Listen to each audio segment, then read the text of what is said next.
વડોદરા શહેરના પૂર્વ ઝોન વિસ્તારની ઝોન નંબર 4ની કચેરીમાં બોગસ જન્મના દાખલાનું કૌભાંડ અધિકારીઓની સજાગતાથી ઝડપાયું છે. સયાજીપુરા વિસ્તારની મહિલાના પતિએ પોતાની બાળકીનો જન્મનું સર્ટિફિકેટ ₹500માં બનાવ્યો હોવાની ચોંકાવનારી વિગત બહાર આવતા ખળભળાટ મચી ગયો છે. વારસિયા પોલીસે મહિલાની અટકાયત કરીને સઘન પૂછપરછની કાર્યવાહી શરૂ કરી છે. ઉલ્લેખનીય છે કે શહેરના વિવિધ વિસ્તારમાં જન્મના બોગસ દાખલા કાઢી આપવાનું કૌભાંડ ચાલી રહ્યું છે.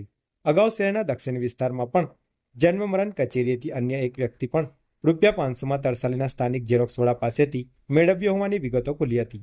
ત્યારબાદ શહેરના પૂર્વ ઝોન વિસ્તારની વોર્ડ નંબર 4ની કચેરીમાં પણ સયાજીપુરા વિસ્તારમાં રહેતી એક મહિલા બાળકીને લઈને તેનું આધાર કાર્ડ કઢાવવા આવી હતી. ચકાસણી અંગે મહિલાએ સ્થાનિક અધિકારીઓને જન્મનો સુરત ખાતેનો દાખલો રજૂ કર્યો હતો, પરંતુ સ્થાનિક કચેરીના સતર્ક અધિકારીઓ દ્વારા જન્મના દાખલાની ચકાસણીમાં ભાંડો ફૂટ્યો હતો. આ અંગે મહિલાએ જણાવ્યું હતું કે મારી દીકરીનો જન્મનો દાખલો મારા પતિએ ₹500માં કઢાવ્યો હોવાનું કહ્યું હતું.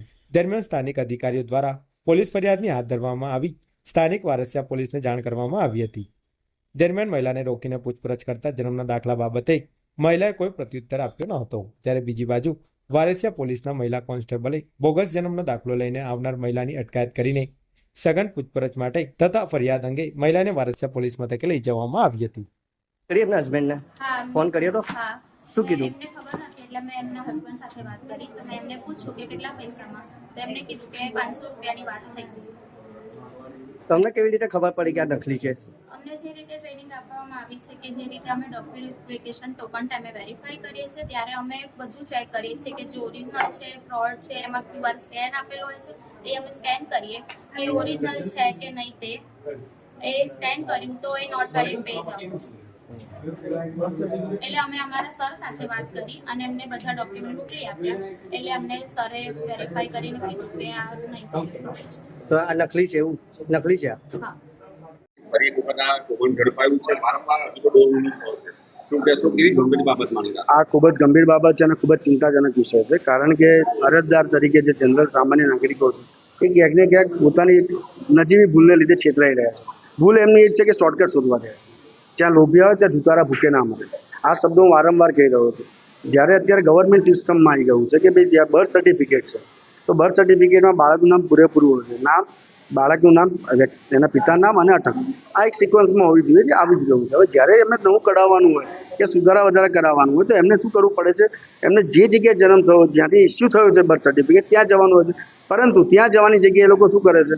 કોણ ધક્કો ખાય? લાઈને બે પેલા કોઈ કે લાલચ આપી કે ભાઈ હું તને કાઢી આપું છું. એ લાલચમાં અત્યારે અરજદારે આરોપી તરીકે રજૂ થવાનો વારો આવે છે. આ કઈના હતા અને આપને કીધું જાણ થઈ? અમારે જે વોર્ડ ઓફિસની અંદર જે આધાર કાર્ડની કામગીરી ચાલી રહી છે ત્યાં 3 લેયર સિસ્ટમ છે. ફર્સ્ટ લેયરની અંદર ઓપરેટર દ્વારા વેરિફિકેશન થતું હોય છે. એ જે ફર્સ્ટ લેયર વેરિફિકેશનની અંદર જ પકડાઈ ગયું કે આ ડોક્યુમેન્ટ પ્રોપર નથી. કારણ કે ગવર્મેન્ટ સેક્ટરના ડોક્યુમેન્ટ એક પ્રી ફોર્મેટેડ હોય છે.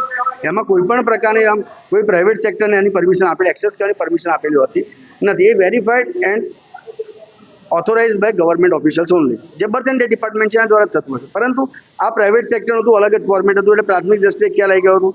ઓપરેટરે એનો ફોટો પાડી અમારા સેકન્ડ લેયર તરીકે અમારું જે ગ્રુપ છે વોટ્સઅપ ગ્રુપ એમાં મૂક્યું. એ સેકન્ડ લેયરની અંદર અમે જે તે કન્સર્ન ડિપાર્ટમેન્ટ હોય છે એને મોકલી આપે. જો વડોદરાનું તો વડોદરા કોર્પોરેશન એચઓડીને, જો સુરત છે તો સુરતમાં, અમદાવાદનું છે અમદાવાદ, તો રાજકોટ તો રાજકોટ, નગરપાલિકા તો ત્યાંના અમે કન્સર્ન ઓથોરિટીઝને મોકલતા છે.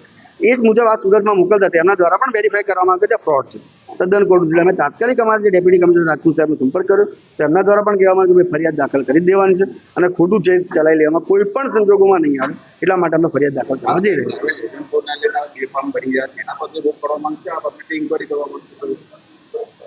નવું આધાર કાર્ડ તદ્દન મફતમાં થાય છે. 1 પણ રૂપિયાનો ખર્ચો થતો નથી. સુધારા વધારે, નામનો સુધારો તો ₹50 છે. જો તમારો ફોટો બધાનો ₹100 પણ છે.